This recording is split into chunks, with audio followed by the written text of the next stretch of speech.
Hello, fellow mompreneurs. Welcome to the Real Moms Podcast, the go-to space for resilient entrepreneurs who are striving for abundant living. I'm your host, Shae Spitz, a mompreneur and a realtor here in Columbus, Nebraska. Are you a mom juggling the hustle of entrepreneurship, family life, and personal growth? Well, you're in the right place. On this podcast, we dive deep into the real, unfiltered stories of incredible women who are navigating the journey of mompreneurship. We'll celebrate the victories, share practical insights, and acknowledge that it's okay to face challenges along the way. Success isn't about the destination. It's about the journey and the growth we experience as we balance our careers and the chaos of family life. Whether you're a seasoned mompreneur or just starting on this exciting path, join me and our amazing guests as we explore what it truly means to be a resilient entrepreneur striving for abundant living. Get ready for real, raw, and remarkable conversations that will inspire and uplift you. Because here at the Real Moms Podcast, we believe in the power of community, authenticity, and the strength that comes from embracing the journey together. So grab your coffee, find a cozy spot, and let's dive into the world of mompreneurship. This is the Real Moms Podcast, where we celebrate the hustle, honor the struggle, and thrive as resilient entrepreneurs living abundantly.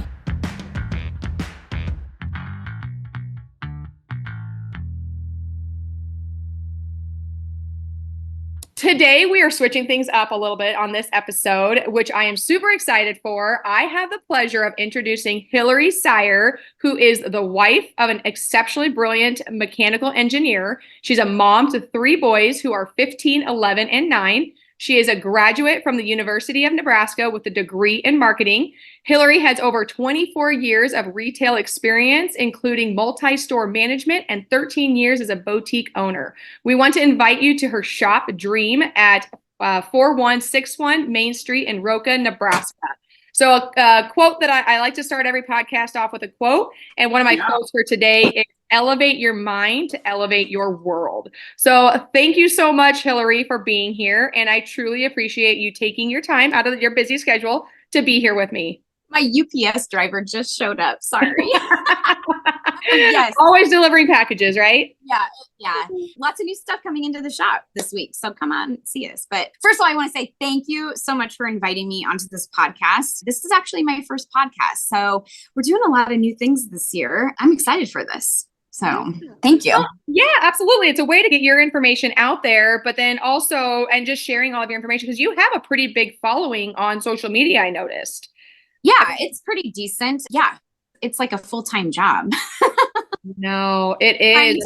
Trying to manage that piece of the business. But yes, grateful for absolutely everybody that follows us, likes our posts, shares our posts, stops into our store, purchases anything online. I mean, there are a lot of options out there these days for the retail space. And I am just excited when people like you find us. So well, so tell me a little bit about, one, your business, but what got you started? Because you said 24 years ago. One, you don't look old enough to be in business for 24 years. So you look absolutely amazing. So that's one. But kind of tell me how you went from doing business 24 years ago to starting a boutique 13 years ago, and then where your family dynamic kind of came into all of this. Yeah, well, I think you can go back way a long time ago to a little town in Northwest Iowa that I was born and raised in. And we had this fantastic Main Street, and they still do. It's less stores now, but my love for Main Street and shopping and all of those things really happened in Sibley, Iowa. There was a little children's clothing store called Lorraine's, and I modeled for her when I was little. And she had this jar of the sugar dusted lemon drops behind her cash wrap. And I would go and steal those lemon drops from behind her cash wrap. And then we have good friends, and he actually just retired a couple months ago from sold his retail business. But I remember playing in the basement of that store and amongst the racks with his daughter, probably one of my very first best friends. It was a men's clothing store. And then I had an aunt who owned a little store called Country and Me. And so it was home decor back in the 80s with the country decor. And then half of her store was clothing, go in there, pretend I was doing inventory, try on the clothes, like all of that. I think from the very beginning, I always wanted to have my own space. And you get sent off to college when you're 18 years old. And I was pretty directionless. I was like, I don't know what I'm going to major in. Like, that is a big decision. Yeah. A very big decision. And my father was a local businessman in our hometown. I mean, he still to this day gives me great advice, but he said, major in business. Everything is a business. And I said, okay, well, being not math minded at all, and I consider myself a very creative person. I knew that probably the marketing piece of business was going to be the best fit for me. That's what I did. And I feel like my degree is very antiquated. In fact, one of the first classes that I took at the university was called University Foundations. And I remember my professor, Dr. Larry Ruth, he put up on the big screen, the screen in the classroom, and he flipped on, I don't know what website it was, maybe Yahoo. And he was like, this is the World Wide Web. You're really dating yourself. You're going way back. To do that because I'm not afraid to say, like, my marketing for this business has really been a grassroots effort. It's been like me sticking my neck out and learning new things because we didn't have social media back when I was in college. We barely had the internet. Like, marketing back then was so different, but it also gave me a foundation to where we are today. So fast forward, made it through the university. I took a job right out of college with a retail company that was going absolutely gangbusters. I don't know if I should mention the name. Yeah, you absolutely. I mean, if you want to, you sure can. Okay, yeah. Okay. I took a job with Abercrombie and Fitch. Oh, yeah, absolutely. Yeah. In the early 2000s, that was the place that you wanted to be a part of. You wanted to shop. There was only one reason you were hired there as a part-time person. Yep. We wanted good-looking people in our stores to attract that customer base. It was not based, that business model in the early 2000s, had nothing to do with customer service. Absolutely nothing. Yeah. It was all about looking good. But that company taught me a lot of things, and it was baptism by fire. It was getting promoted very quickly. Their visual department and their merchandising department carries over to this store today. I want it clean and neat. I want it to be able to come in and everything is great, high quality.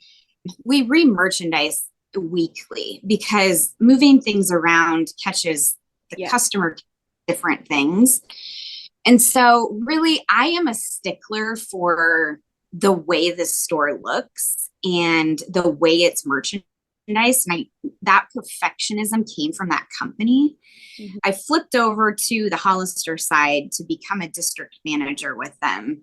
And I ran 8 stores in 4 different states and opened South Point, and I opened the Galleria in St. Louis, and we recruited and opened the store in Omaha at I can't remember the name of the mall. Westroads, thank you. I had all the stores from Lincoln, Nebraska to Tulsa, Oklahoma, and everything in between. And I was based out of Kansas City. So that really taught me that I never wanted to have multiple stores once I had my own store. That was a failure in work-life balance. That was mostly work, not a lot of life.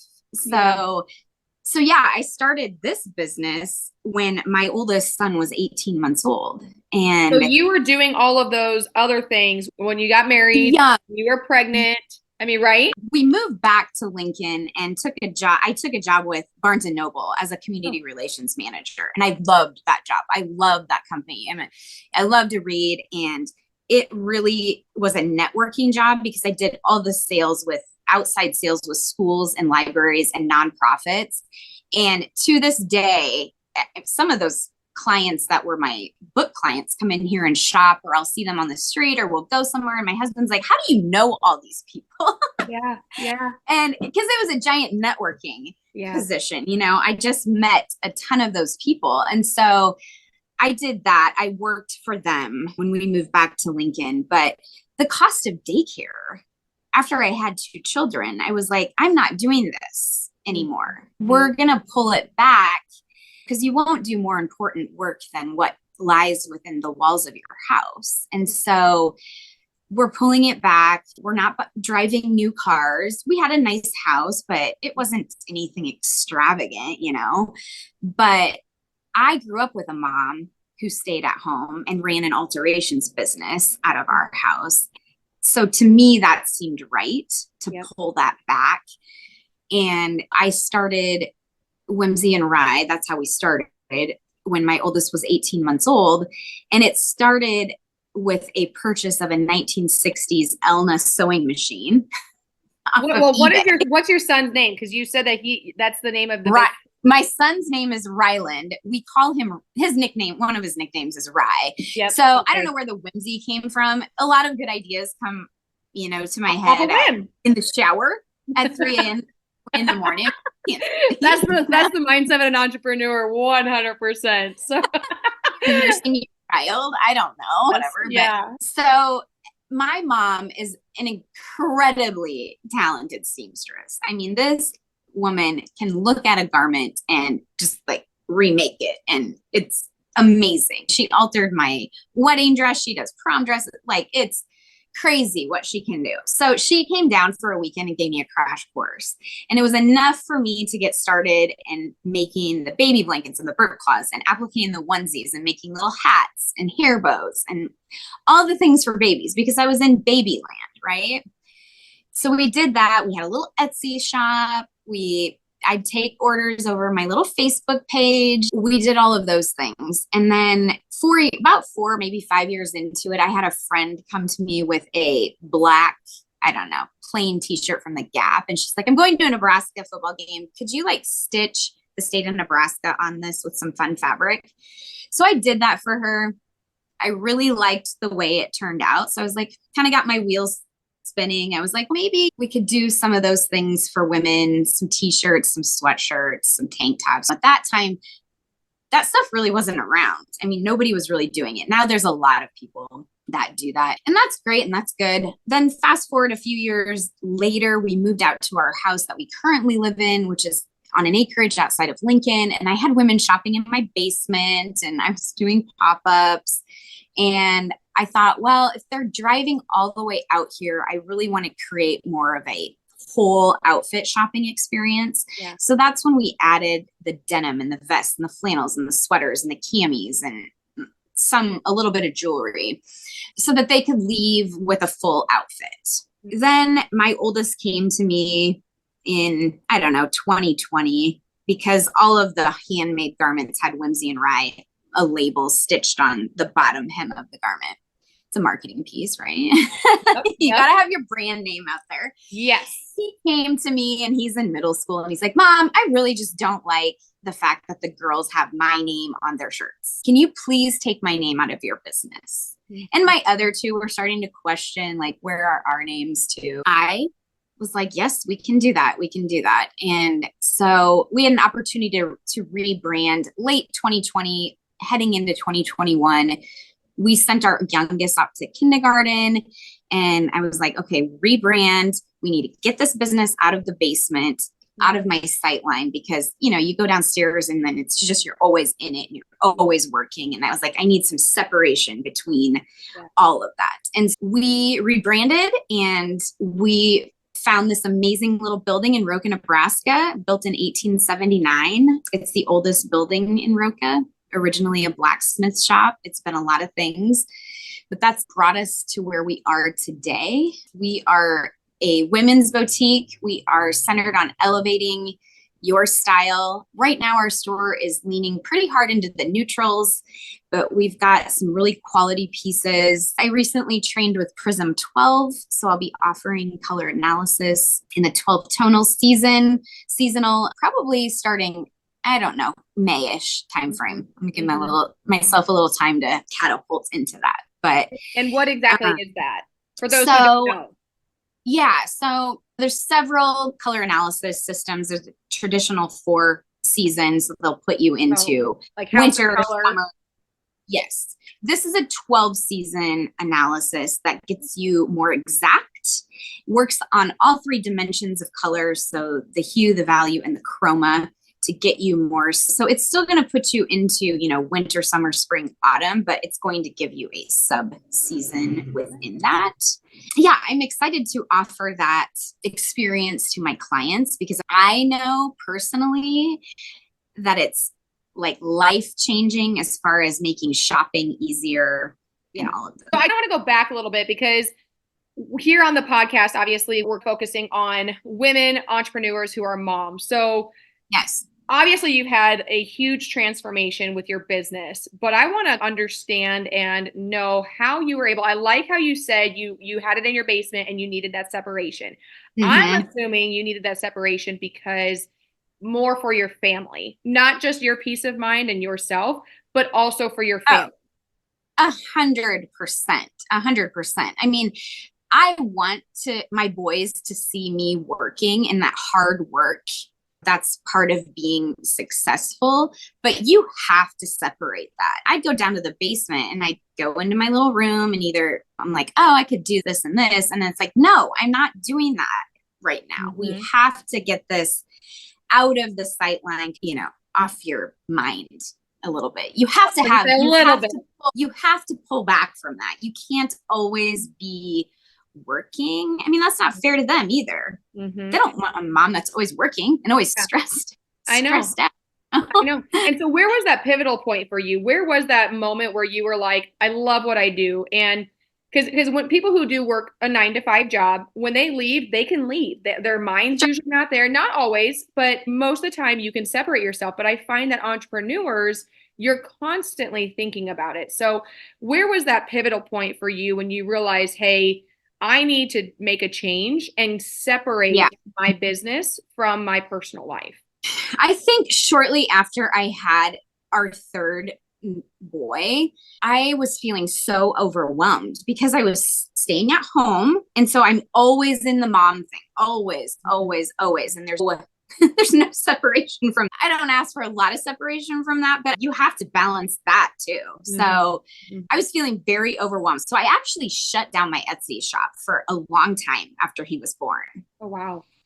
Because I was just feeling very overwhelmed and I just didn't know how to balance having 3 kids at home. They were 5, 21 months and newborn. Wow. Yeah. I think it was my husband that suggested, well, why don't you find someone that can come into the house like a day or 2 a week so that either you can run errands or you can go down to the basement and not feel guilty. Because mom guilt, I'm sure you have it. Oh yeah, all the time. If you're not with them 100%, giving them 100% all the time, you feel guilty. But you also have to pull back and fill that bucket so that you can give them 100%. So I was like, okay, fine. Yes, we have money in this business account. I need to start using it to give myself a little bit of grace. So I got on cure.com and I found this amazing nanny for them. And they love her to this day. And she moved away and got married for a little bit. But guess what? How dare she? I know. She came back. And guess what? Gosh, what? She works for me down here now. Oh my gosh. How amazing is that? Like that's pretty lucky. Full circle. And I adore her. She is a lot younger than I am, but I feel like without her and without her to bounce ideas off of, it wouldn't be this. And she knows my kids. And so I can, we can talk about that balance too. And so she gets it. And she's a lot of the reason why it's amazing down here because I get to do that with her. But I think after I had that 3rd baby, I was like, okay, now we really are outnumbered. We have to figure it out. And so getting her on board was amazing because it allowed me to have a little bit of business time without feeling guilty, because I knew they loved her and she was taking them places and caring for them. And she was doing some of those things that I would normally do. So that was probably the biggest pivot there was. It's interesting because where you're at now, obviously, I'm assuming you're doing very well. You got over 10,000 followers on social media. Somebody looking from the outside looking in is going to think, wow, she's got it all. She's got it made. Do you ever hear the word, that must be nice? Do you ever hear that? It drives me crazy. It drives me crazy too, because I'm like, I guess space in this boutique space, there's a lot of people that jump in and they're like, this is going to be so fun. And I'm like, back up. I mean, don't get me wrong. It is fun. It is fun. It does not feel like work, but it is a lot of work, you know. Oh, yeah. Yeah. A lot of work. And what I find interesting is you said that you had shut down your Etsy store for quite a while. You probably weren't really operating it and you didn't know the direction that was going to go with your business. But I find that people just have hope that something's going to happen someday eventually, and you were working towards that, but you don't always know what the outcome's going to be. So it's easy to be where you're at and look back, or have somebody look at what you're doing now and say, oh, that must be nice. She's got it all. She's got it made. She's doing this. But they don't understand the struggles, not just like in the business, but internally, emotionally, physically, all of that you've gone through. I can assure you that I don't have it all. I don't have it all figured out. No, and none of us do, but people think that. No, but that's the beauty of this, and going back and being able to shut down the Etsy store and have that flexibility. I think that's why a lot of us moms jump into our own businesses, because of that flexibility. I have friends that work full-time corporate jobs and they have kids, and I'm just like, I don't know how you do it. Yeah, I know. But I also think that giving the advice, like, what would you say to somebody who's wanting to start their own business, but also has kids? Because like we talked about before, you start to get consumed by your business, you know, it's hard to separate that. So is there any advice that you'd give somebody who's listening? And I think probably the biggest thing, and really this is not something I probably did, was sit down and make a business plan. Sometimes when you get into business, you just throw things at the wall and hope something sticks. But I would say sit down, make a business plan, research the industry that you're thinking about joining, and talk to some of those people. I mean, I will be very honest to women, or I guess a guy could start a boutique too, but women that would come in here and wanting information on this industry. And I'm like, it's tough, guys. It's tough right now. We had a lot of cold weather at the beginning of the year, and the economy is all over the place. I am honest with them. I'm like, it's tough because you're competing with big box chain stores. You're competing with Amazon and Temu or whatever that is. You know, it's tough. It's tough. It really is. But that you have to find your niche too. And that's the beauty of this business, is you can open a boutique and every boutique has their own little niche. Just gotta find that niche that works for you. So I would just encourage people to go out and talk to people that are currently in the industry and just get some real sage advice. Come up with a business plan. I also think people need to realize that it's a constant evolution. It's a constant transformation. It's not just,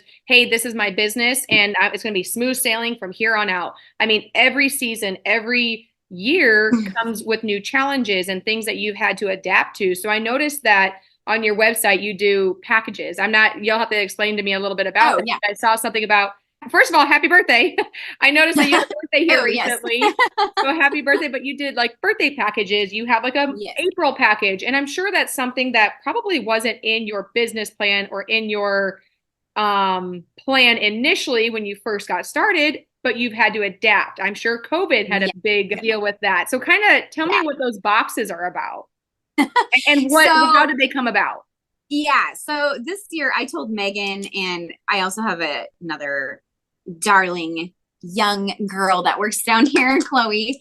I was like, you know what, girls? I was like, this year we have got to send it. We're all in. We are sticking our necks out there per se, because like you said, you have to constantly be evolving, and not just in business, but like your life is evolving too. You know, my kids are getting older. My husband is in a very high stress position at work just because he's gotten promotions and all this stuff. And so everything is evolving. But I was like, this year down here, we have to continue to innovate down here.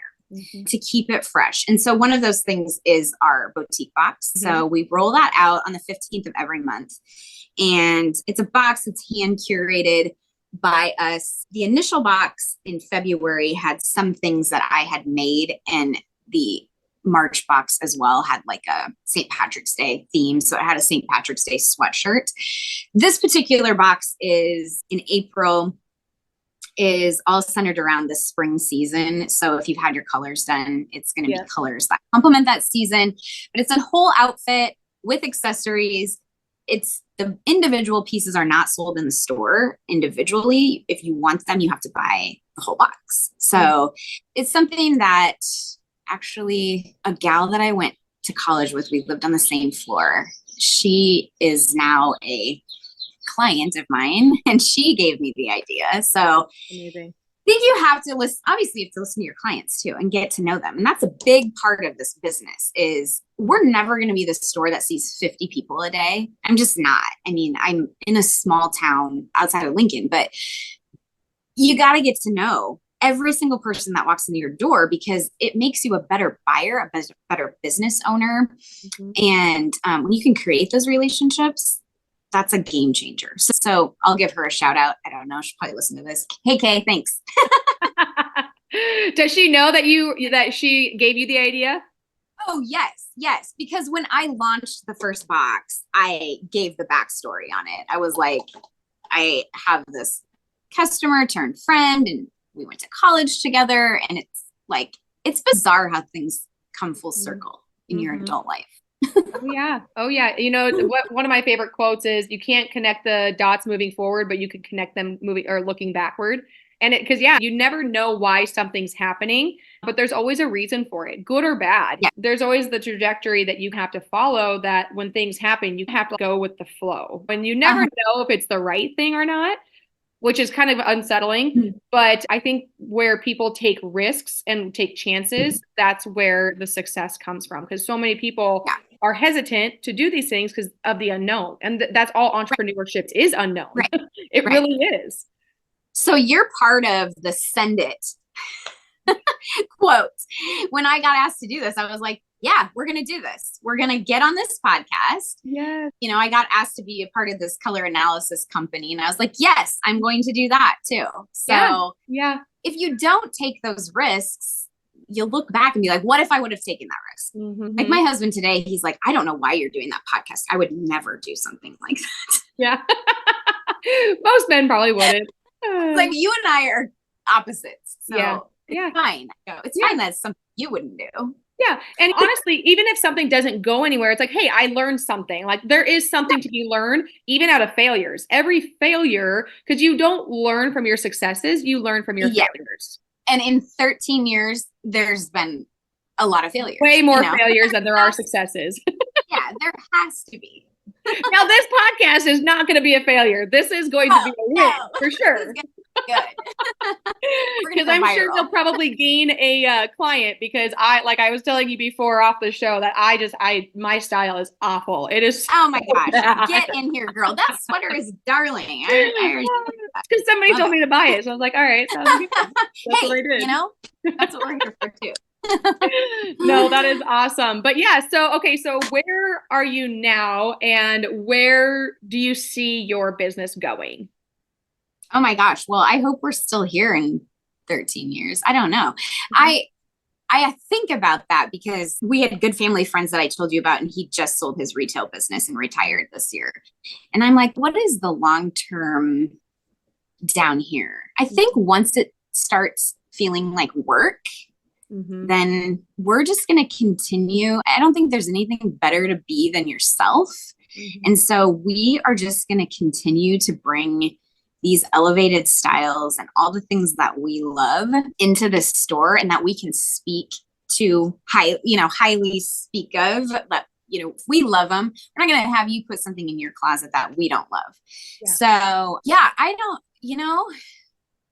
it'll be interesting. I can't, looking back 13 years, I'm like, I would have never guessed that we were going to be here. So I don't know. I hope that in 13 years, it doesn't feel like work. Yeah. By then, all of my kids will be out of the house. Yeah. No, I don't know. I just continue to dream big. My husband will continue to pull my head out of the clouds, I'm sure. But you kind of have to have that balance. Like I feel like I'm a lot like you. Like I'm the visionary. I see the big picture. And then I need somebody to be realistic or say, hey, Shae, this is how we get there, or it's going to take, because there's so many things I've gotten involved with. My husband flat out told me no. So then I do it because I don't like being told no.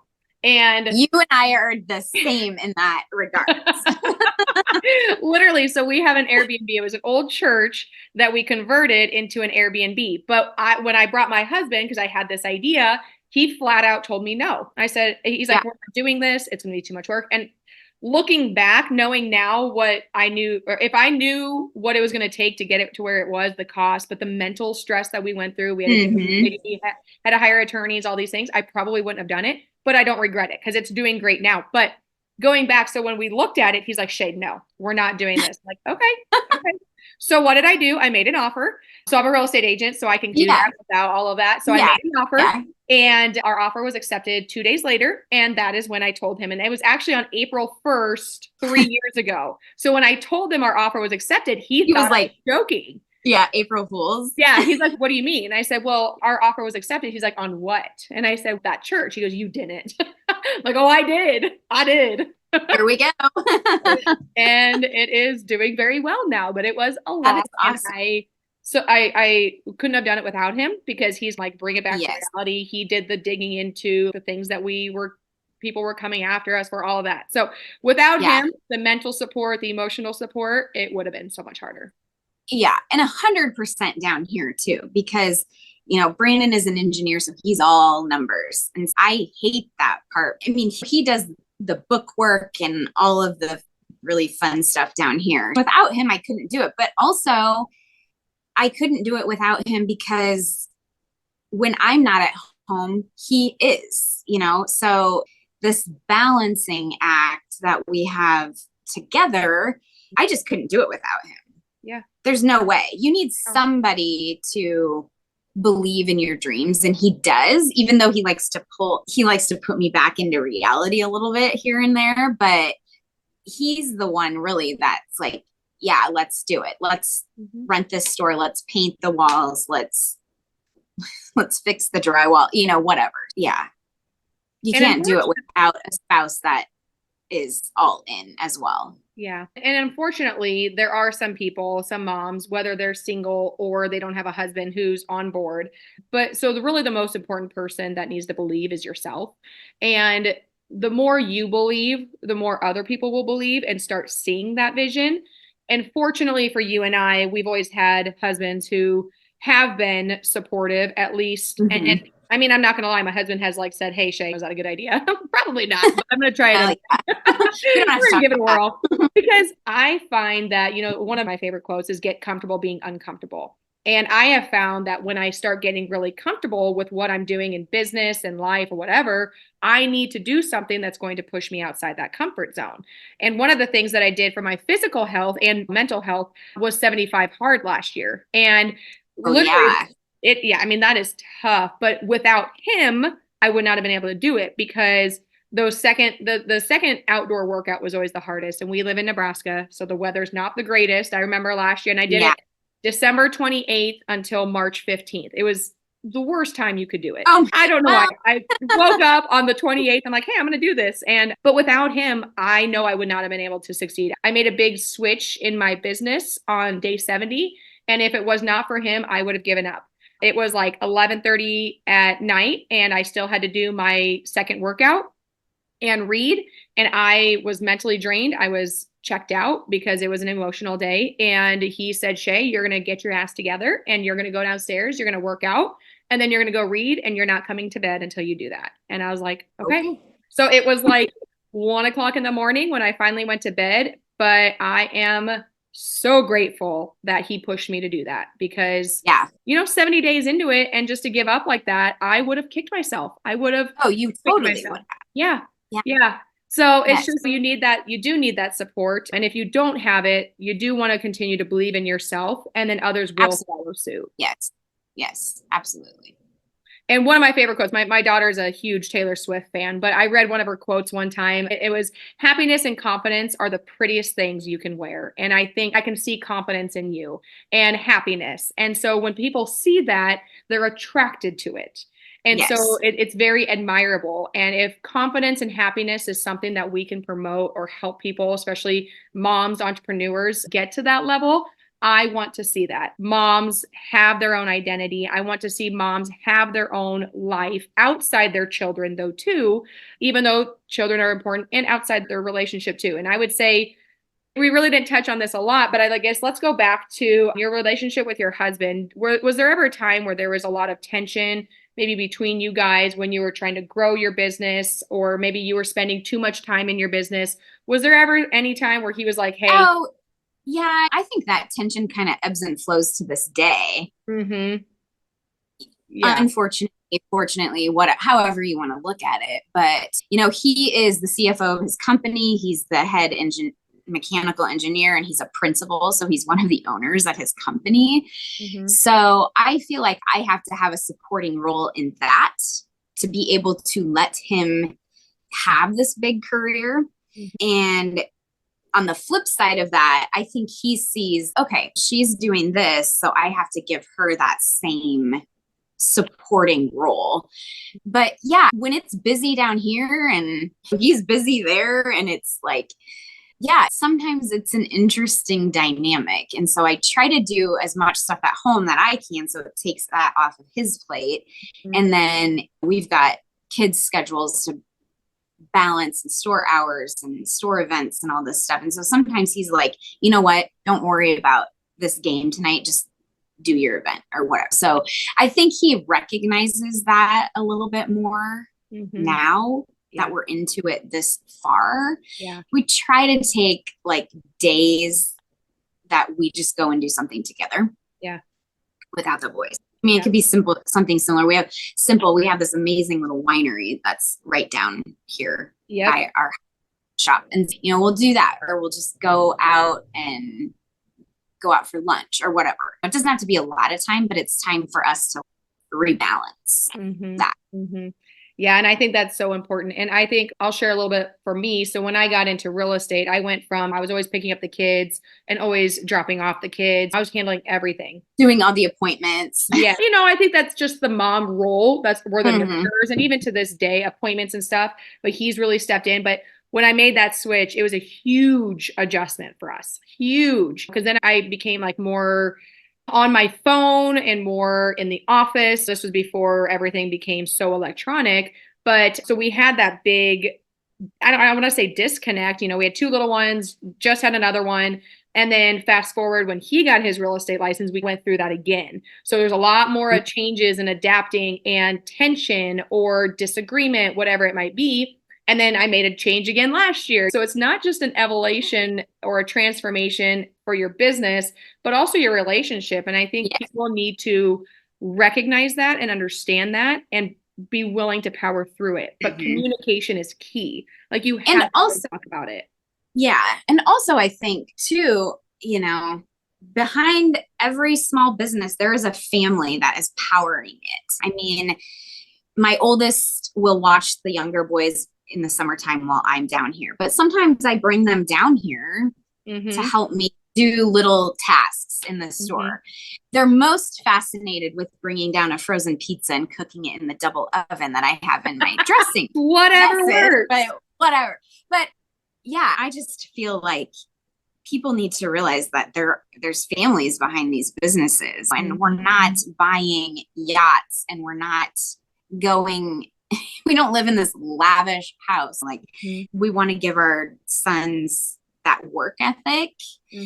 and the capability to dream big and to figure out what you want to do, because I know it's unique that you do what you love. Mm-hmm. Not everybody does that. No. Some people are just stuck in these office jobs and or what, having this career that they don't really love. So I know how lucky I am, because every day I walk through this door, it just feels like a dream to me. And to be able to have the boys involved in that and to be able for them to see that, I think it's important. Yeah. And I think it's really important to be able to bring your family into your business instead of having that separation. It's not balance. It is, can't think of the word, but basically bringing it all together. Like I bring my kids to appointments. I bring my kids to showing, I mean, not voluntarily all the time, but you just have to sometimes, but it's bringing everybody into it so they understand what your plan is, what your goal is, what your vision is, where you're going, what you're doing, and see the pros and cons, because we've had many failures as well. But you just actually, my story that I posted today, I was doing some yoga pose and I literally fell on my face and I just laughed. So I was like, all right, I literally did. And so I posted that video and I said, fall down 7 times, get up 8. And it was, and some people fall down 1,000 times and get up 1,001. But literally that's what happened today. I was doing some yoga pose and it literally fell on my face. But that's life. That's business. That's family. That's relationships. That's friendship. Yeah. We have down here every summer, one Thursday night a month from June to September, we have Market on Main. We have 2 little courtyards here at the store. So one courtyard will have like a little farmer's market in it, and the other courtyard will do a beer garden. We have a food truck and whatever. And one of the ways that I've involved the boys is they will set up a lemonade stand as part of the farmer's market. And those 2, the 2 younger ones, do it. And last year they're like, let's put out a tip jar tonight. And I was like, you cannot put out a tip jar. Absolutely. Yes. Jar. And they were just like, I think that night they made like $30 selling lemonade. And they were just like, okay, now we're going to go over and get this and that, whatever we've had our eye on at the farmer's market. But oh, I love that idea. But that right there shows that they're thinking outside the box. What's that? Yeah. I think somebody tipped them $10 last year. That is so cute. That is so cute. But it's interesting because my oldest, she's 9, and she's starting like the past year or 2, she's trying to find ways to make money. And the thing she comes up with sometimes is very comical. But I'm like, you know what? If you can make money doing that, do it. Now, again, most have been complete flops, but it's so fun to see them try to come up with something. I know she'll come up with something real good someday, but we've got some entrepreneurial spirit at our house right now. The boys are on eBay selling football cards. So I've got football cards all over my house. I'm like, I can't take this. Oh, that is so cute. Yeah, my daughter. Even my 9-year-old is like, well, Mom, and he's like rattling off all these facts on these football cards. And I'm like, how do you know this stuff? You're 9. Yeah. I like to see it though. I mean, they're not making really any money, but they think they are. Yeah, it's fine. It's fine. I mean, rocks is something that my daughter, if she could have a store of rocks, that's what it would be. Loves rocks. Yes. Like we go out on a walk and she's looking at all the gravel in the yard. I'm like, oh my gosh, we can't get anywhere. Oh yes. So now tell me, so before we wrap all of this up, so you go back to that. When is that? You said starts in June? Yes, June. Do you do all your own marketing then too, or do you have like your ladies help you out with that? Megan and Chloe will help like contact vendors and help with some of the planning of it, but the marketing piece really is me. Yeah. Me. But yes, so every one Thursday night a month from June to September, we have Market on Main. And the store is obviously open. It runs 5 p.m. to 8 p.m. We will have a food truck out front of our store. And we've got tables and chairs in our east patio space. And we'll have a beer garden out there. And then in our west patio, there's a door inside the store that opens to the west patio. We will host vendors out there. So small businesses, farmers market style. We've got everything from candles to honey to sweet corn, handmade jewelry, crocheted stuffed animals. It's just a variety. But honestly, if I can share this space with others that are trying to build businesses or others that have their own businesses on a smaller scale. That's my favorite thing, is just to bring that community together.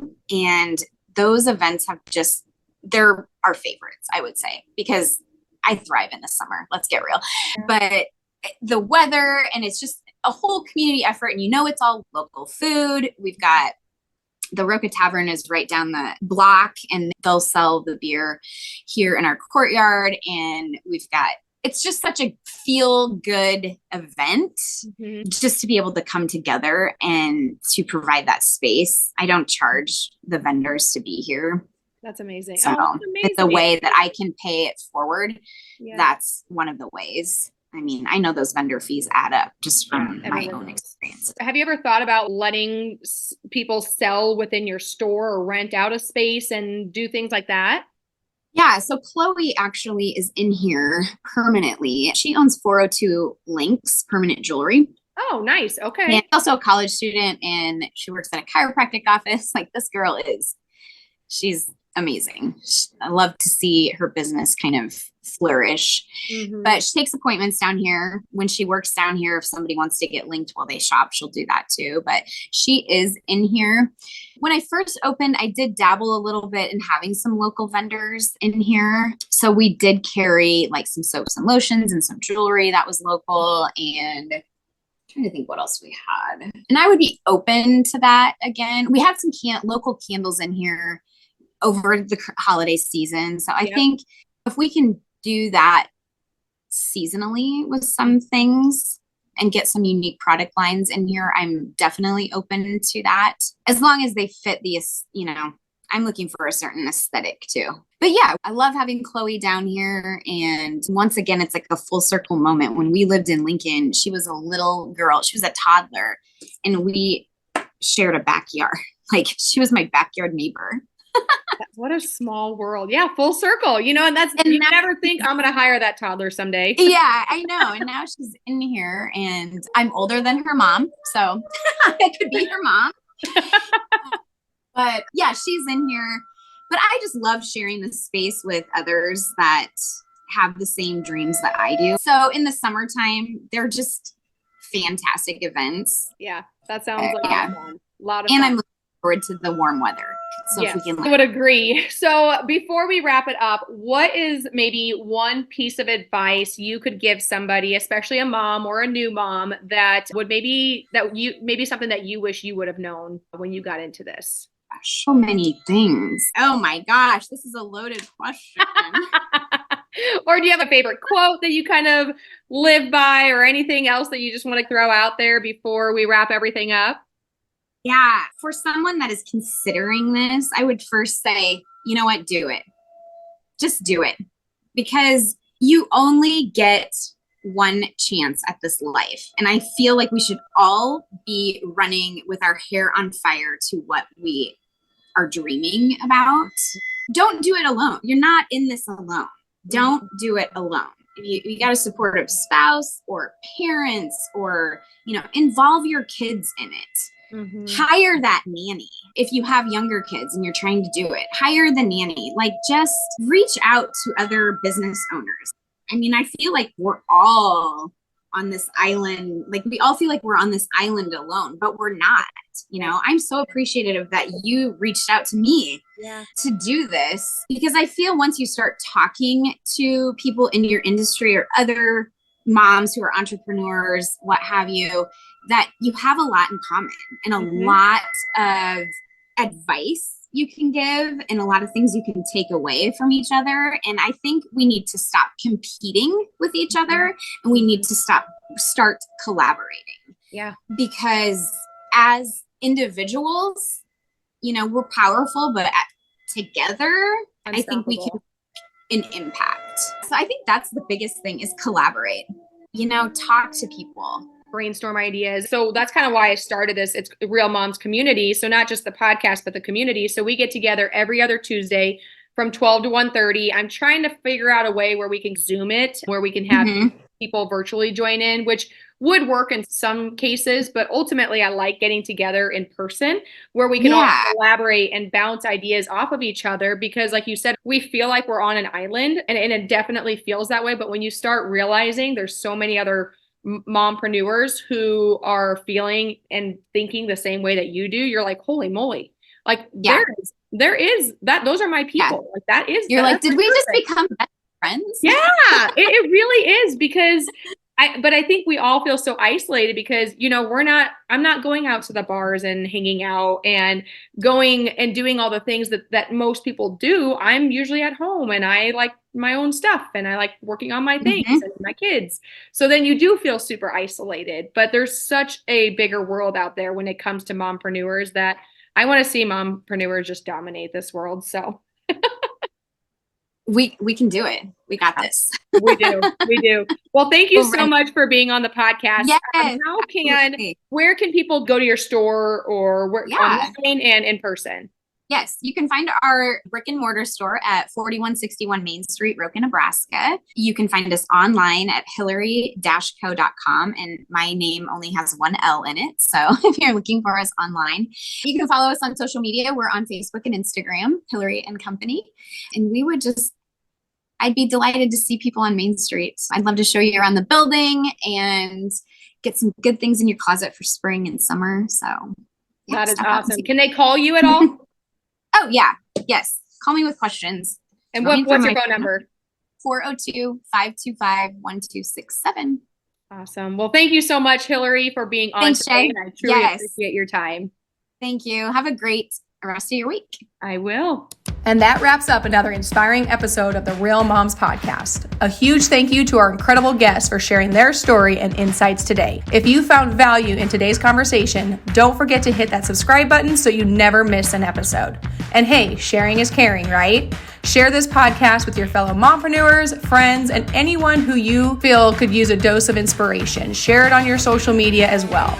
But most importantly, if you found this episode helpful, please, please, please leave me a 5-star review. This helps get our information out to those who have never heard or seen us before. Are you feeling inspired and you're sure that you could add some value to the podcast? Shoot me a message and let's talk. We love hearing from you. So connect with us on social media. Tag me at Shae J Spitz. That's ShaeJSpitz. And share your thoughts and takeaways, or even suggest topics you'd like to have us explore more in the future episodes. Remember, you're not alone on this journey. Your resilience is your strength, and your pursuit of abundant living is truly remarkable.